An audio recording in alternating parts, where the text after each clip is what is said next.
Matapos saluhin ng 200 bowl ang apoy, ang Thunder Skylark ay nagpakawala ng isang malungkot na huni. Ang katawan nito ay pagod at puno ng sugat. Bumagsak ito sa isang malaking hukay na nilikha ng sarili nitong pagbagsak.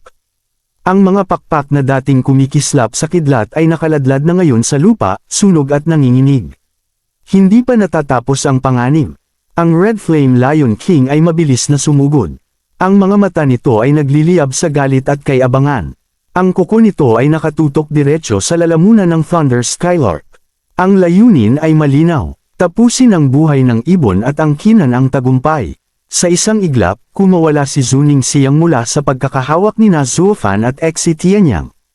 Tumakbo siya ng walang pag-aalinlangan para protektahan ang Thunder Skylark. Ang malamig na hangin mula sa atake ng Red Flame Lion King ay hinahampas ang mahaba at itim na buhok ni Ning-Er. Ngunit ang mga mata ng dalaga ay hindi nagpakita ng takot. Ang tanging nakikita doon ay determinasyon at awa para sa nasugatang nilalang. Nagulat at natakot sina Zuofan at Exi Tianyang. Mabilis silang tumakbo papunta kay Ning-Er. Sa isip nila ay alam nilang ang ginagawa ng dalaga ay pagpapakamatay. Makakalaban ba ng isang mortal ang kuko ng isang level 6 spirit beast? Kahit si Zuofan ay nawala sa isang sandali ang kanyang laging kalkuladong pag-iisip. Nakalimutan ng tatlo na sa harap ng Red Flame Lion King, sila ay magiging tatlo pang bangkay lamang.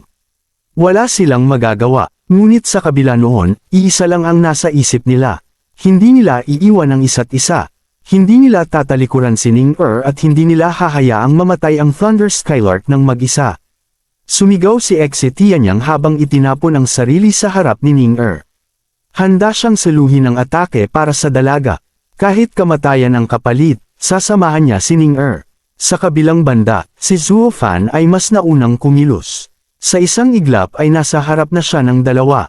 Ang mga mata niya ay nakatitig ng diretsyo sa Red Flame Lion King. Siya ang Demonic Emperor. Kahit sa harap ng kamatayan, haharapin niya ang kanyang kalaban ng nakatayo at nakatingin ng diretsyo. Pinagtawanan sila ng Red Flame Lion King sa isip nito.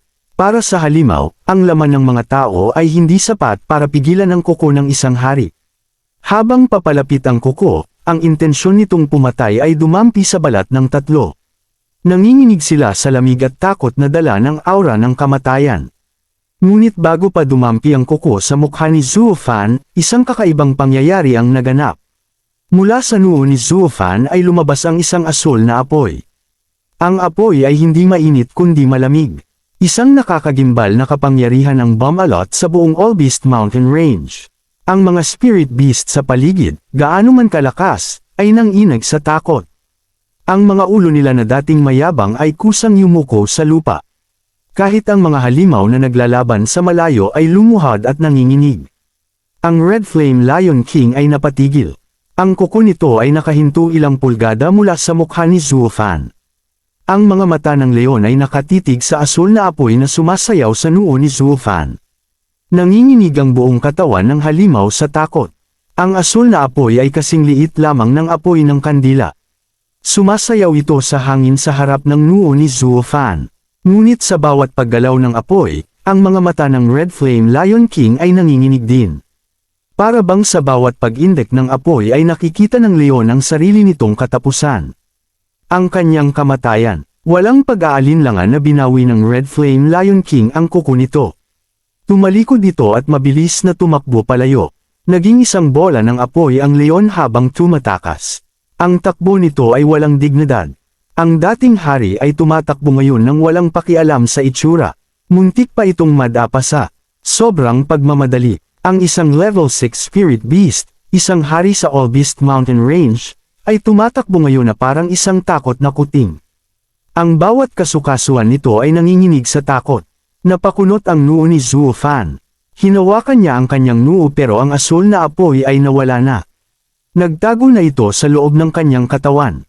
Ang naramdaman na lang niya ay isang banayad na init sa kanyang noo. Sa isip niya, konektado ito sa misteryosong eksperto na lumitaw sa kanyang kamalayan at humipos sa kanya noon. Hinawakan ni Exi Tianyang ang braso ni Zuofan. Ang boses niya ay nanginginig habang nagtatanong. Gusto niyang malaman kung sigurado ba si Zuofan na tao siya. Hindi makapaniwala si Xe Tianyang sa nasaksihan. Itinaboy ni Zuofan ang kamay ni Xe Tianyang. Sinabi niyang tumigil na sa kalokohan. Kung hindi siya tao, ano pa siya? Isang demonyo. Hindi pa rin mapakali si Xe Tianyang. Sinabi niyang hindi pa siya nakakita ng tao na kayang takutin ng isang level 6 spirit beast sa isang tingin lang. Huminga siya ng malalim para pakalmayan ang sarili. Sinabi niya na nakita niya kung gaano katikot ang Red Flame Lion King kay Zuofan. Para bang natatakot ang leon na kainin ito ng buo ni Zuofan. Bilang magkapatid, sinabi ni Xe Tianyang na may utang na paliwanag si Zuofan sa kanya. Tinanong niya kung ilang sekreto pa ang itinatago ni Zuofan. Inirapan lang siya ni Zuofan. Pagkatapos ay lumingon siya kay Zuning Xiang. Sinabi niyang hindi sila kailanman naging magkapatid. Natigilan si Xe Tianyang sa sagot na iyon. Pagkatapos ay napangiti siya ng awkward.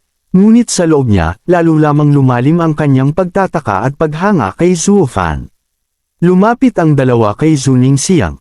Nakita nila ang dalaga na umiiyak habang nakatingin sa Thunder Skylark. Hindi kinuha ng Red Flame Lion King ang buhay ng ibon pero huli na para iligtas ito. Ang Thunder Skylark ay masyadong malubha ang tama. Hindi na ito mabubuhay pa. Hindi pinansin ni Zuning Xiang ang tumatakas na Red Flame Lion King. Ang buong atensyon niya ay nasa Thunder Skylark. Sinuri niya ang mga sugat ng ibon habang umiiyak. Sinubukan ni Zuofan na gamitin ang kanyang Yuan Qi para suriin ang kalagayan ng Thunder Skylark.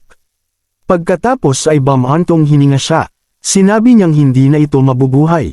Ang plano niyang makuha ang isang Thunder Skylark ay naglaho na parang usok. Tumingin si Zuning Xiang kay Zuofan. Ang mga mata niya ay puno ng luha at pagmamakaawa. Tinanong niya kung may magagawa ba si Zuofan para tulungan ang ibon. Ngunit si Zuofan ay napabuntong hininga lang. Bilang Demonic Emperor, marami siyang paraan. Ngunit sa kasalukuyan niyang kalagayan, mahina pa siya. Wala siyang magawa. Dahil doon, tuluyan nang humagulgol si Zuning Xiang. Ang mga luha niya ay tumulo sa mukha ng Thunder Skylark. Ang ibon ay dahan-dahang iminulat ang mga mata. Tumingin ito sa malayo, hindi kina Zuofan. Napansin iyon ni Zuning Xiang. Sinundan niya ang tingin ng ibon at nakita ang isang itlog na hindi kalayuan. Ngunit ang itlog ay sunog na sunog. Itim na ito. Ibinuhos ng Thunder Skylark ang lahat ng lakas nito kanina pero hindi nito napigilan ang lahat ng bolang apoy. Marami pa rin ang nakalusot. Umiyak si Zuning Xiang at sinabing gusto ng Thunder Skylark ang mga anak nito. Sinabi niyang hanapin nila ang mga itlog. Hinanap ni Zuofan at Xe Tianyang ang paligid. Hindi nagtagal ay nakahanap sila ng 4 na itlog. Ngunit lahat ng ito ay sunog at wala ng buhay. Kinakabahang nagtanong si Zuning Xiang. Hindi ba dapat ay may isa pa? Umiling ang dalawa. Ang huling itlog ay nawawala. Hindi nila ito makita kahit saan. Lalong nalungkot si Zuning Xiang. Lumuhad siya sa harap ng Thunder Skylark habang humihikbi. Humingi siya ng tawad sa ibon. Sinabi niyang sila ang nakasakit dito. Sinabi niyang kasalanan nila kung bakit nagkaganito ang Thunder Skylark. Ang Thunder Skylark ay patuloy na nakatingin sa 4 na sunog na itlog habang lumuluha. Pagkatapos, kumislap ang mga mata nito. Dahan-dahan nitong iginalaw ang malaking katawan. Mula sa ilalim ng katawan nito, may gamulong na isang itlog. Ang itlog ay buo, may mga marka pa rin ito ng pagkasunog pero hindi ito durog. Tinitigan ng matagal ni Zuofan ang Thunder Skylark. Sa loob niya ay tumanggaw siya ng palihim. Kahit habang hinahabol at nilalabanan ng Red Flame Lion King, alam ng Thunder Skylark ang dapat nitong gawin.